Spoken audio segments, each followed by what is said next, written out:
J'ai choisi de lancer ma campagne pour les législatives à partir de ce lieu, dans la mesure où c'est un élément caractéristique maintenant de la Vistrinck. J'habite Bouillargues, je suis à 2 pas et pour me détendre, je viens régulièrement sur ce lieu pour me ressourcer. La seconde raison, c'est que cet édifice est une des gloires passées de Nîmes. Il a été construit avec le théâtre en 1800, à l'époque du Premier Empire, enfin 1804, le Premier Empire, enfin c'était au début de l'ère de Napoléon, une des gloires de notre pays. Et ce théâtre a connu des vicissitudes. Il a été classé monument historique en 1949. Ensuite, il a brûlé de façon dramatique en 1952 et ces 14 colonnes ont été déplacées en 1989. Aujourd'hui, cette gloire du passé nîmois se trouve sur une aire d'autoroute que personne ne connaît et je n'aimerais pas que mon pays ressemble, si vous voulez, à cet édifice, c'est-à-dire en subisse le même sort, à savoir une gloire qui sera mise sur la touche et complètement marginalisée dans les années futures. Aujourd'hui, les automobilistes qui passent devant cet édifice le découvrent et se disent « mais bon sang, c'est une des gloires passées de Nîmes », au même titre que des touristes chinois considèrent de plus en plus aujourd'hui notre pays comme un vaste musée. Je n'ai pas envie de terminer comme ceci.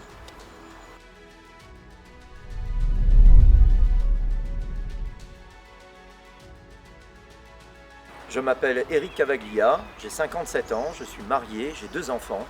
Je suis originaire de l'Hérault. Cela fait 31 ans que je suis nîmois, de cœur et d'adoption, puisque j'enseigne dans un grand établissement privé sous contrat d'association avec l'État et j'enseigne l'histoire à des lycéens. Mes ancêtres étaient agriculteurs et artisans. Mon père était militaire de carrière et a été aussi fonctionnaire pour le ministère de la Défense nationale. Je dois à mes ancêtres un sens aigu de l'honnêteté, de l'intégrité et de la rigueur. À tous les domaines, que ce soit dans la sphère privée comme dans la sphère professionnelle et surtout j'aime l'honnêteté intellectuelle. Mes ancêtres m'ont transmis également un sens du patriotisme. Quand j'étais plus jeune, je voulais réussir mes études de lettres et pour ce faire, il fallait que je change d'établissement scolaire. J'ai choisi de passer mon baccalauréat au lycée militaire d'Aix-en-Provence. J'ai ensuite effectué mes études supérieures à l'université Paul Valéry de Montpellier, où j'ai passé une maîtrise d'histoire militaire ainsi qu'un certificat et un diplôme d'université d'histoire militaire et études de défense. Par la suite, j'ai effectué mon service militaire qui était à l'époque d'1 an. J'ai triché pour réaliser mon service militaire, je l'avoue, dans la mesure où dans ma famille, quelqu'un qui était exempté de service militaire était méprisé. Mais ma vue, qui était quand même très marquée par la myopie, me permettait d'être réformé. J'ai triché de façon à pouvoir faire mon service militaire et j'ai demandé à l'époque d'être affecté en Allemagne. Bon, l'essentiel des troupes françaises se trouvait en République fédérale d'Allemagne dans le cadre de la guerre froide. Je pensais avoir mon utilité là-bas. Je me destinais tout d'abord à épouser la carrière des armes. Puis je me suis rendu compte que je n'aurais pas pu m'y épanouir. Certaines opportunités m'ont mené vers l'enseignement et j'y ai trouvé ma vocation. En 31 ans passés à Nîmes, j'ai vu défiler plus de 3000 élèves dans mes classes et aujourd'hui, ils sont grands, ils sont mariés, ils sont intégrés dans la vie professionnelle. J'ai eu le plaisir de rencontrer également leurs parents, ce qui me donne une certaine légitimité dans cette campagne. L'enseignement de l'histoire-géographie mène souvent à la politique. N'oublions pas que Nîmes compte de grands historiens qui ont fait de la politique, le plus célèbre d'entre eux étant François Guizot, qui a été le principal ministre de Louis-Philippe Ier. Dans une moindre mesure, mais plus proche de nous, Alain Clary, qui a été maire de Nîmes et qui a eu aussi une formation d'enseignant en histoire.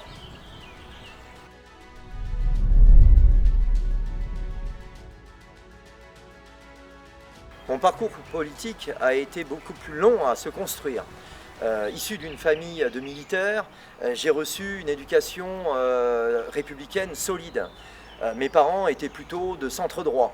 on va dire, giscardiens. Donc c'était des gens qui étaient plutôt modérés.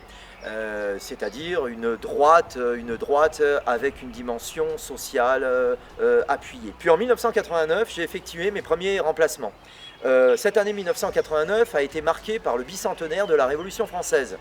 À cette occasion, j'ai été particulièrement outré de la mascarade qui en avait été faite par François Mitterrand et son équipe. Les historiens ont profité de l'occasion pour remettre à plat ce mythe de la Révolution et on a pu enfin parler des zones d'ombre de ce moment fondateur de notre régime. Mais la date déterminante de mon engagement remonte à 2006, lorsque le quartier dans lequel je m'étais établi avec ma famille à Nîmes a été touché par une vague de délinquance. Nous avons eu 18 véhicules incendiés en 2 mois et des menaces physiques de plus en plus fortes sur les habitants du quartier. J'ai été obligé de réveiller mes voisins en pleine nuit alors que leur véhicule était en feu et que leur façade était déjà léchée par les flammes. Une seconde fois, j'ai dû commencer à éteindre le véhicule de mes voisins avec un simple tuyau d'arrosage en attendant l'arrivée des pompiers. Les canalisations de gaz ont été menacées à plusieurs reprises et la population a dû être évacuée. À cette époque, j'étais membre du bureau du comité de quartier.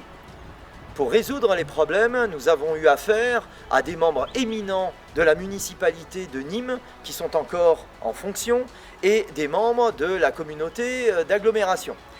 C'est là que j'ai pu prendre conscience du mode de fonctionnement ou du non-fonctionnement de nos institutions. En effet, les services de police, les services sociaux, les services de la ville et la justice se sont gentiment renvoyés la balle. Ce que j'ai pu vivre, ce sont des millions de Français qui le vivent aujourd'hui. Nous avons été victimes de cette fameuse loi SRU qui consiste à répartir des populations à risque des banlieues vers nos villages et nos quartiers. Je suis donc particulièrement sensible aux problèmes d'insécurité qui touchent notre département, et en particulier la première circonscription, car les édiles de la ville de Nîmes envoient vers le sud toutes les populations à risque dont elles ne veulent pas. C'est pourquoi, depuis ces événements dramatiques, j'ai fait mienne la devise du maréchal Jean Delattre de Tassigny, « Ne pas subir ». Un de mes anciens élèves m'a fait connaître la mouvance identitaire. Je n'étais encarté dans aucun parti politique. Et c'est ainsi que je suis entré dans ce mouvement politique qui ne pratiquait pas la politique électoraliste. Il s'agissait effectivement d'un mouvement plutôt culturel qui pratiquait également la métapolitique. Les identitaires sont un mouvement qui pratique ce qu'on appelle le gramscisme de droite, c'est-à-dire cette idée selon laquelle on ne gagne pas les élections avant que les électeurs n'aient changé d'opinion sur les grands thèmes, les grands sujets, les grandes problématiques de société. Marion Maréchal le rappelait en disant effectivement que nous étions inspirés par le gramscisme. Malgré tout, en 2011, je me suis présenté aux élections cantonales sur le 3e canton de Nîmes, qui correspondait effectivement à mon comité de quartier. Il s'agissait pour moi de faire connaître notre mouvance et surtout de soulever toutes les thématiques liées à la détérioration des conditions de vie des habitants de mon canton. Bien entendu, je n'ai pas obtenu un score mirobolant. Mais j'ai continué mon engagement au sein de la mouvance identitaire en faisant ce que je fais le mieux pour le moment, c'est-à-dire des conférences historiques destinées à des publics de tous âges et de toutes conditions. Aujourd'hui, je franchis le pas. J'ai décidé de laisser la métapolitique, c'est-à-dire la réflexion pure, pour me lancer dans le combat électoral, de façon à faire triompher mes convictions. Et je sais que dans ce combat, je suis suivi et je représente bon nombre de mes compatriotes, et notamment ceux de la première circonscription.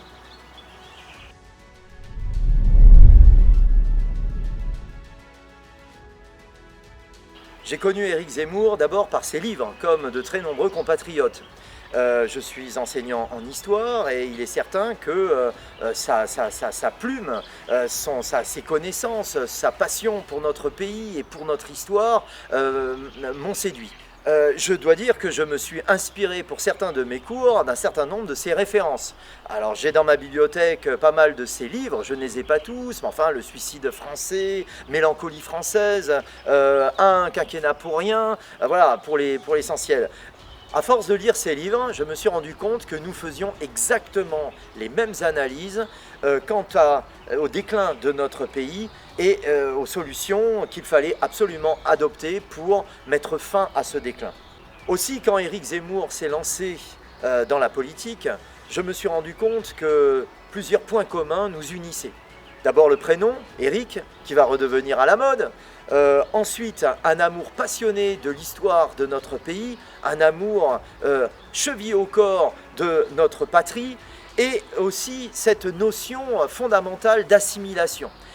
Éric Zemmour a des ancêtres juifs et berbères, je compte parmi mes ancêtres des Italiens, et il est certain que les hommes politiques de la Troisième République ont été particulièrement exigeants avec l'assimilation des étrangers d'origine européenne à l'époque.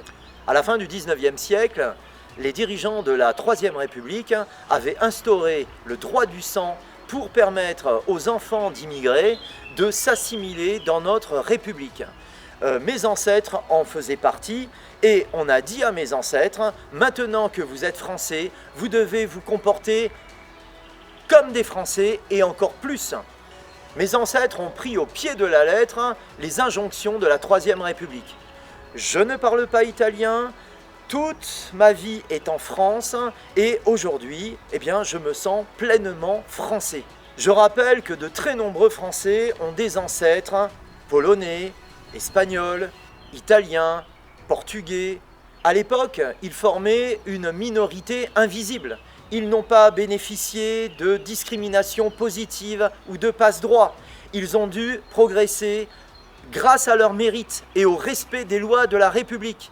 Et de très nombreux de ces Français de fraîche date sont morts sur les champs de bataille, à commencer par le dernier poilu de la Première Guerre mondiale, qui était d'origine italienne. Une nation est un organisme vivant qui ne doit pas se scléroser. Bien entendu, aujourd'hui, à l'ère de la mondialisation, les populations sont de plus en plus mobiles. Les gens se déplacent, se marient. Nous avons du métissage, nous avons des emprunts extérieurs, bien entendu. Mais le substrat de toute nation doit rester majoritaire chez lui. C'est une question de transmission de sa culture, de son identité. Ainsi, mon engagement est animé par une volonté farouche de défendre notre identité qui s'articule autour de 3 points. D'abord, notre belle terre du Gard, qui est notre patrie charnelle. Ensuite, la France, qui est notre patrie historique.